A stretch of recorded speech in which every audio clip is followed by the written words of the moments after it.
Good morning, Bonner Elementary. This is our 2022 STAAR General Training. This is Lori Kahn, your friendly school counselor.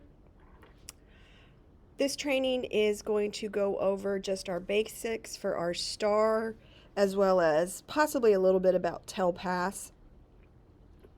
Please watch this video in full, answer the questions for me, and then we will meet briefly during your conference time, and that's when you will get your oath so that you can sign it. Watching this training does not replace your responsibility to read and follow your manual.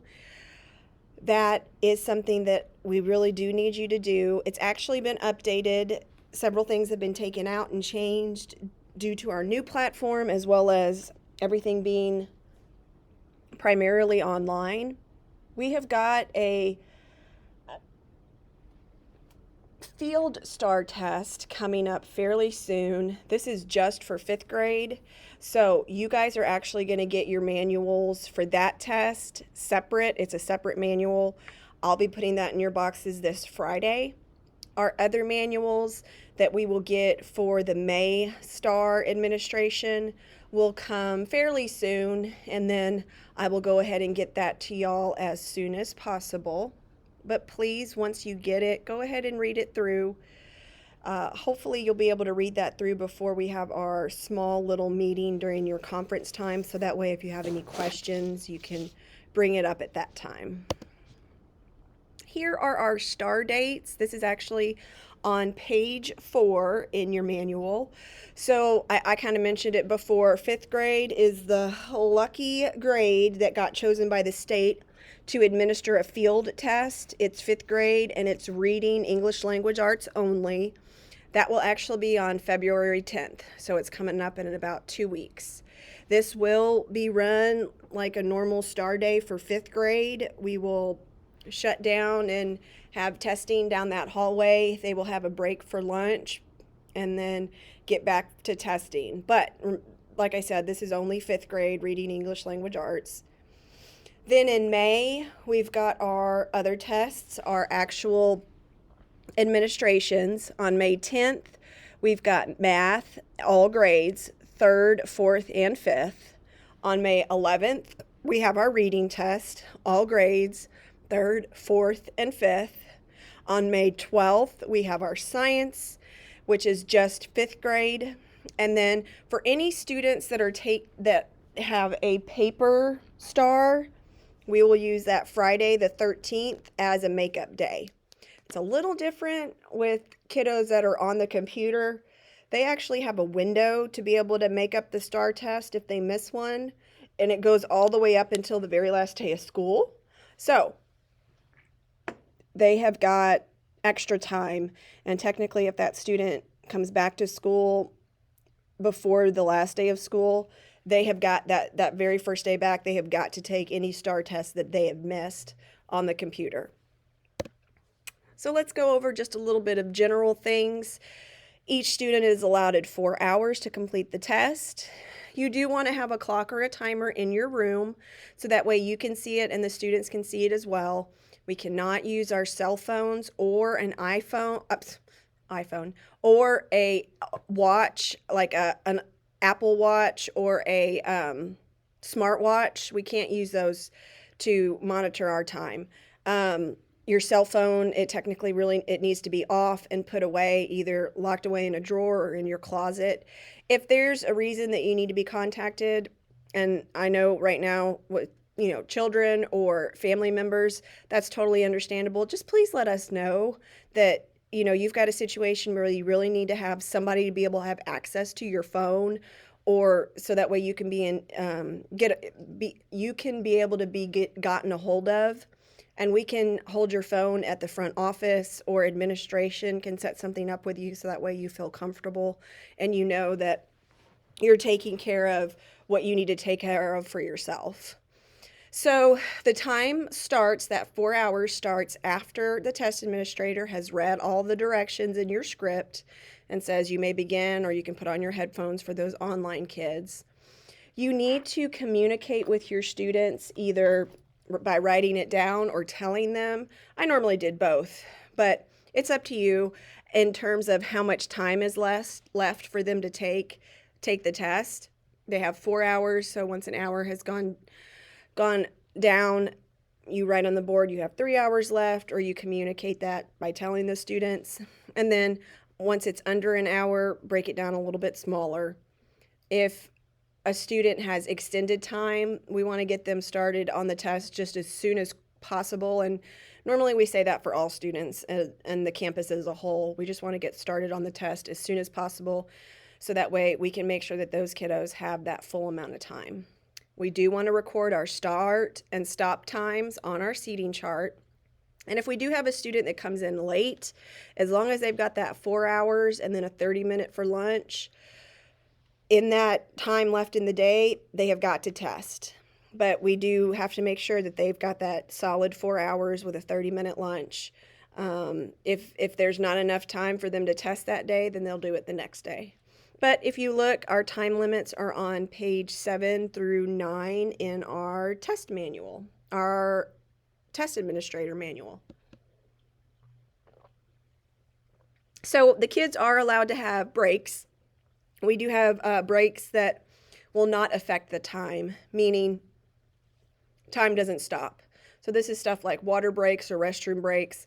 If the kids need like just a short little mental break, you don't have to write that down. You just let the kids know, take your break, and then keep going. I did like to record when the kiddos went to the restroom, so that way I knew how often and how long. But that is a personal preference. You do not have to record those types of breaks. We do have to record breaks in terms of meals like lunch, or if there's an emergency situation or a medical situation. So you would record when you stop for lunch on your seating chart, and then when you get back from lunch, when you start again, then you put your restart time on there. If you want more information about breaks, go to page 8 in your testing manual. So this right here has to do with how much time the students take to take the test.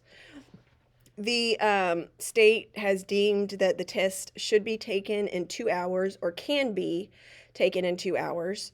And so for any student that has got, for any paper student that has a paper Scantron, we have to document on their Scantron if they used more than 2 hours to take the test.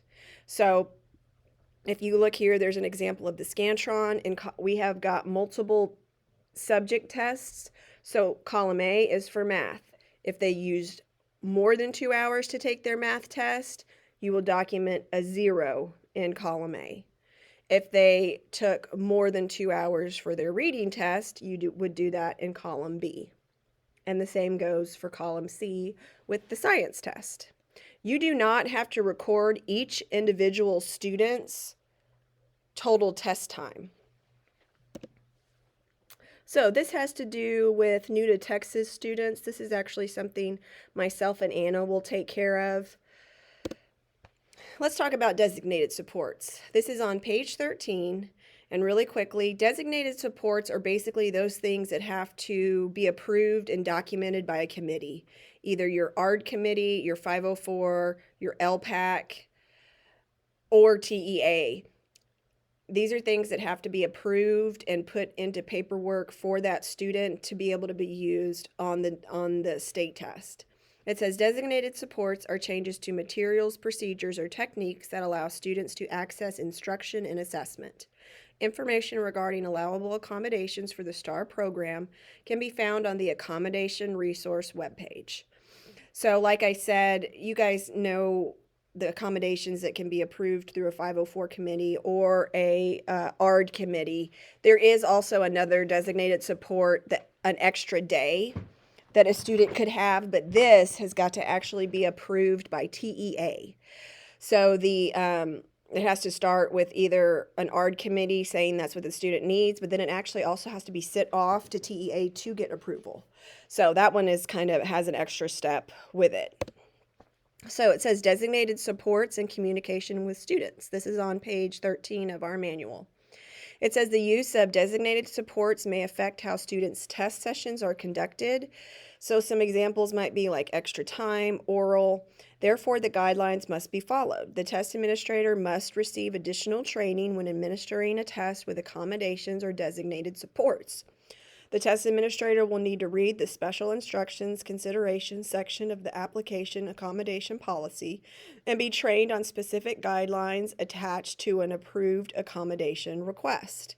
So, now that we have a lot of students on the computer, a lot of teachers will actually be administering a test that has designated supports, such as oral. So what I'm going to do is I'm actually going to make another specific designated supports training video that you will need to watch if you've got students in your class, in your homeroom, on the computer that will be having oral or content language support. You will need to watch that second video, but it won't be a conference meeting or anything like that. It will be a training video that I will need you to watch at your leisure just before our STAAR test dates. It says a test administrator must receive additional training if providing students with an oral administration. That's what we kind of talked about. Ensure that students have available the designated supports that they are eligible for. That is just making sure that all of their designated supports are selected for them and given to them. It says the test administrator should discuss the accommodations with the students in advance of the test session to explain what materials or types of assistance will be available. Hopefully this has been something that's been going on throughout the year, especially since we've been so big on using the computers for 9 weeks tests. The platform will not be the same, but students will still be familiar with accessing their content language or their oral on the computer. And we also do have a practice site that the students will be able to get on and practice the platform that they'll be using for STAAR. It says when using any type of designated support, you are required to look at the criteria and provide whatever it may be. Supplemental aids, dictionary, math charts, etc. If you have any questions, I have the accommodations printed out and can show you the requirements. But you guys know your students, you know what they have used all year, you know what's in their paperwork, and so if it's in their paperwork, if they have a designated support, they will be able to use it on the test. So let's talk about accessibility features. These are things that do not have to be approved by a committee, in a sense. It says the goal of STAAR accessibility is to ensure that each student can interact appropriately with the content, presentation, and response modes of the state assessment. In order to meet this goal, the STAAR accessibility features and designated supports are designed to allow all test takers to demonstrate their knowledge of the content being tested without the format of the assessment, the non-tested language, or the type of response needed to answer the question being barriers. It says the various features and accommodations made available on STAAR paper and online tests are also designated to be the same or similar to those accommodations commonly used during classroom instructions. So, some examples of accessibility features are like scratch paper, cover overlays, highlighters, and remember, these things that the students are using do not have to be documented anywhere or approved like by a committee. However, it does need to be something that the student has been using throughout the year and that it helps them as well. You don't want to just on STAAR test day give them a cover overlay all of a sudden and say, "Hey, use this." And they go ahead and use it. Well, if it's something they haven't been using all year and it doesn't help them in any way, then they don't need it on the STAAR test. So really quick, it says the following test procedures and materials are not accommodations. They can be provided on individual student need.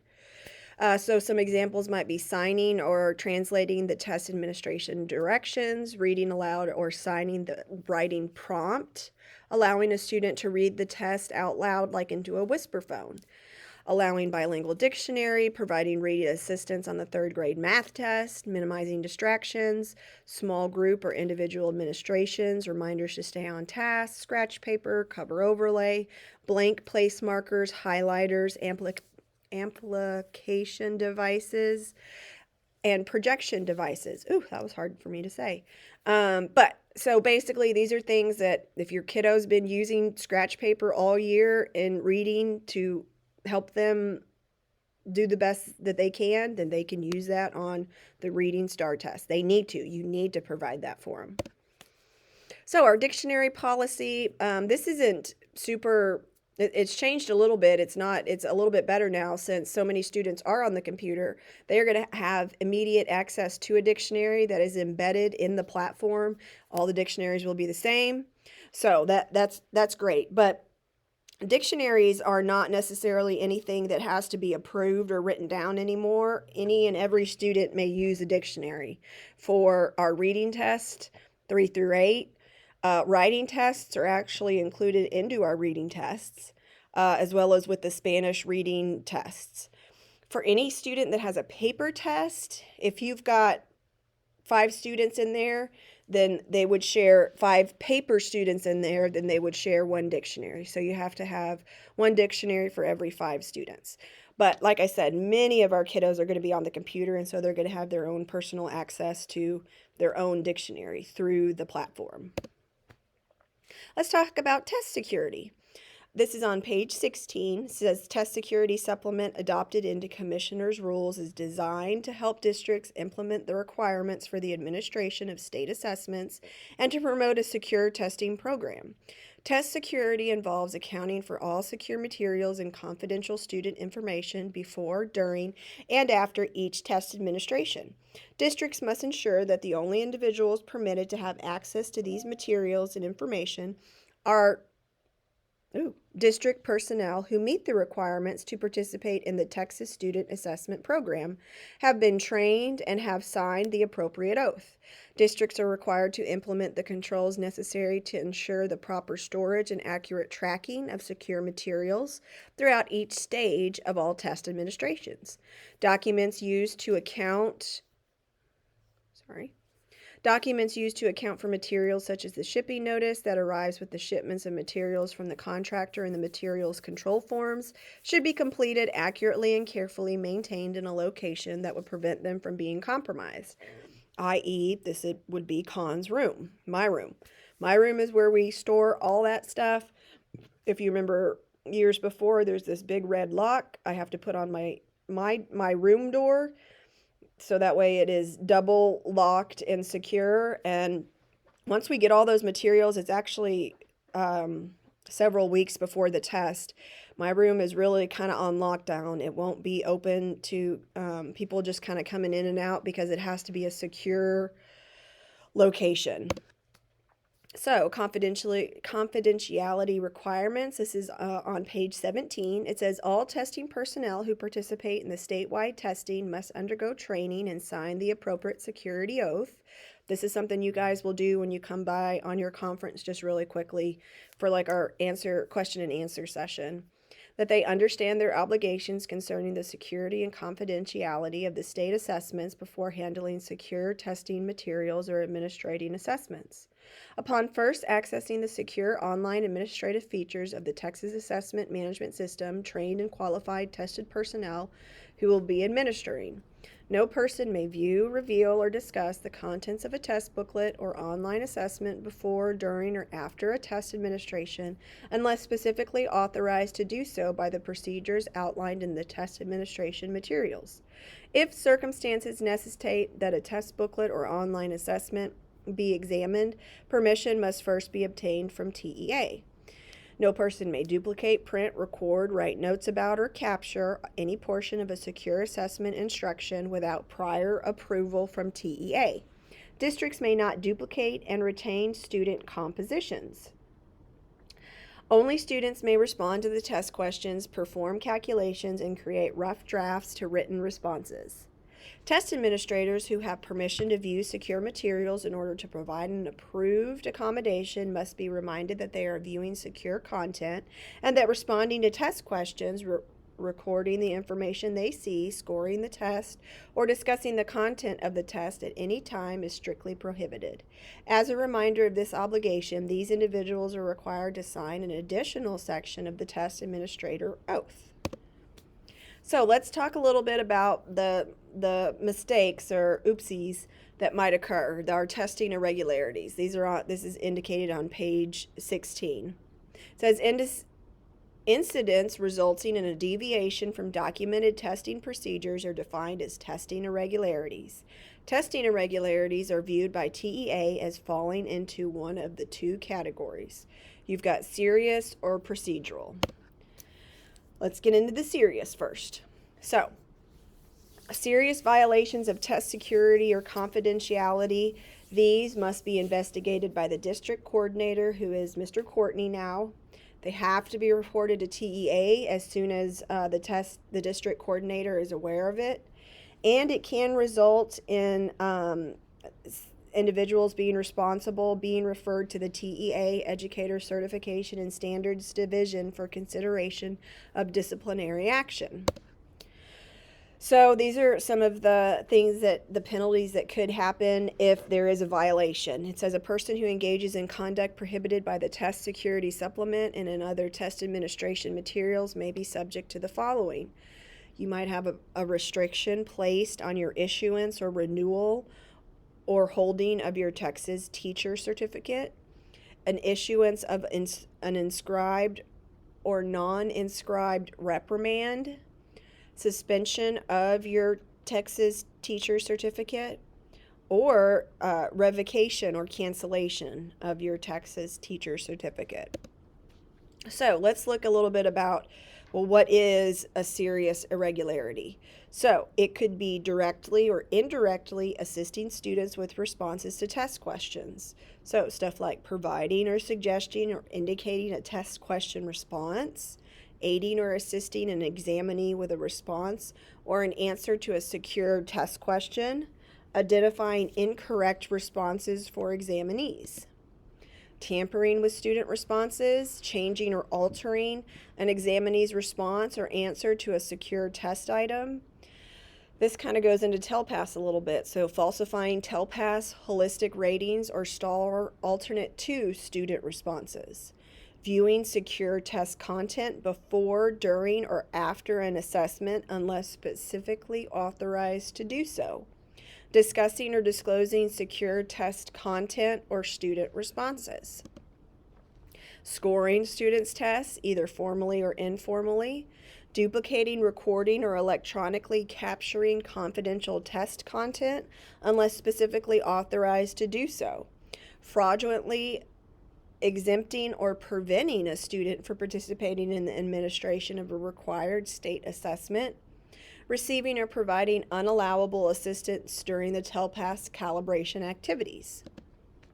Encouraging or assisting an individual to engage in the conduct described above, or in any serious violation of test security and confidentiality, or failing to report to an appropriate authority that someone has engaged in any of the events listed above, or any other serious violation.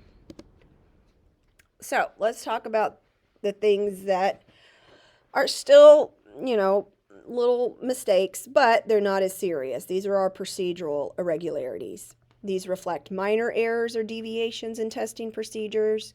They do not represent severe breaches in security or confidentiality.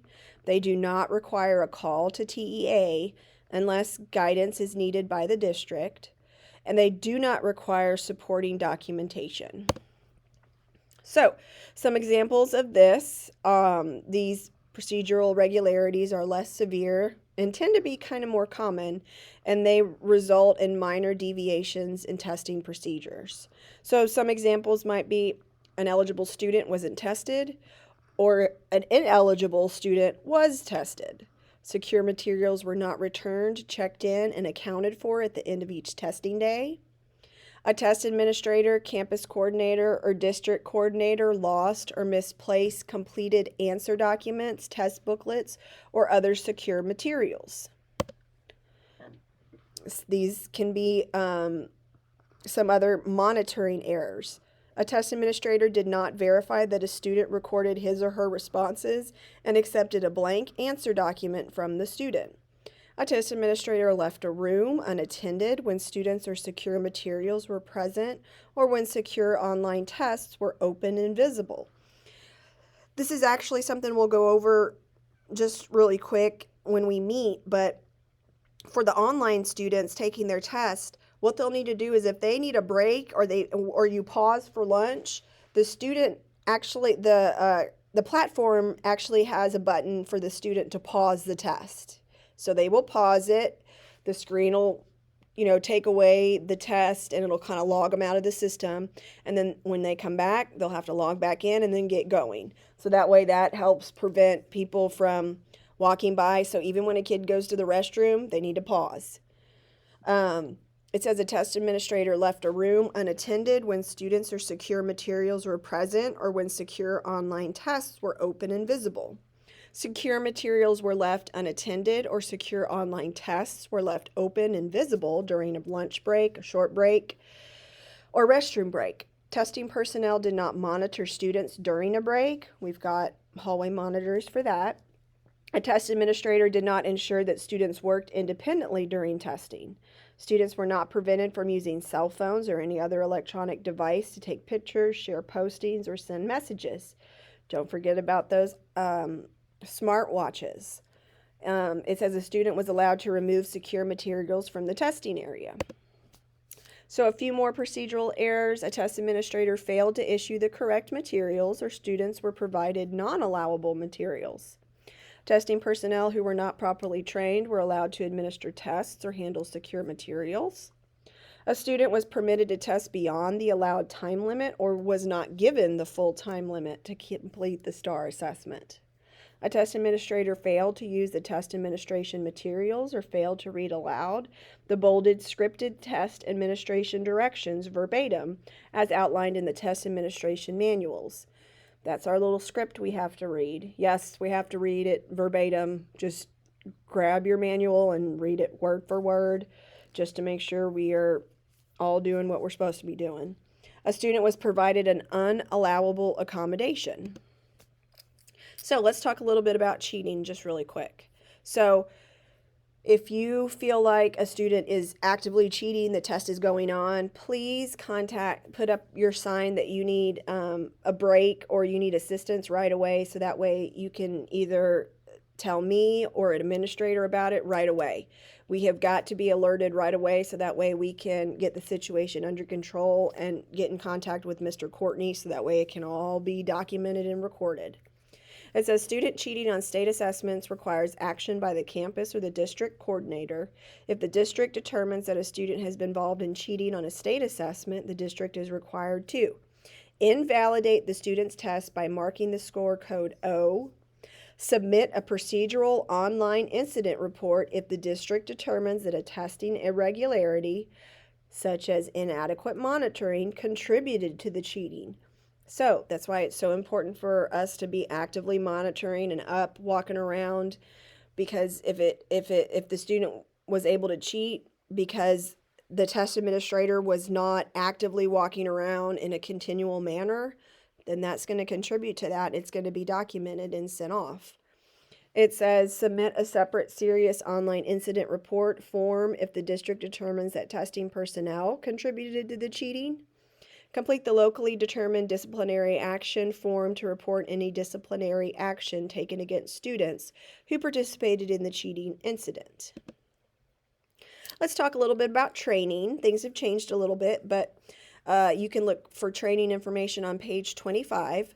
The state has changed it and said that as long as a teacher has had STAAR testing training, they just have to do it one time. So, however, it is up to the district and the campuses to decide if every year they want to have a refresher course, which is what this is. And we have decided that it's just a good idea, especially since it's on the computer and you can do it at any time at your leisure. It's something that we feel like will help everybody feel more comfortable on testing day, as well as get all of our best results that we can. When we have our short meeting during your conference, you want to bring your manual just in case you have any questions or find something in there you don't understand. It says test administrators are required to receive annual training in test security and general testing procedures. This is actually just one time ever. As well as procedural unique to specific types of testing and testing circumstances. So that would be like our our accommodations training. Test administrators must sign an oath before handling secure materials. We'll sign our oath when you come by on that short time during your conference. So let's talk a little bit about the testing environment. Um, it says no element of the testing room environment should hinder any student's performance. A testing do not disturb sign should be posted outside the testing room. Everybody gets one of those. Bulletin boards and instructional displays that could aid students during testing must be covered or removed. So since we've got this first one coming up really fast, our reading teachers, I'm sorry guys, but I do need you to either take down your reading, your tech materials that you have up on your walls, or cover them up, please. Now, if you're a math teacher, they're not taking the math test, so you do not have to take things down. Or what? Once they do take the math test, you will have to cover or take down your materials. But this very first one that we're doing is reading, English language arts, and writing. So if that does not pertain to your subject, then you're good. It says clocks, either analog or digital, in the testing room do not have to be removed or covered. Remember, you need your clock so you can tell how much time you have left. All desks or computer workstations used for testing must be cleared of books and other materials not required for the test. So even if you have your desks turned around so that way they can't get in the cubby, you need to take everything out of the desk. Clean the desks out. There can't be anything in there the student can rummage through and look at. To support test security for online administration, test administrators should make a determined effort to prevent students from seeing one another's monitors. Something that can help this is moving your desks and making them face the wall and then putting them in rows.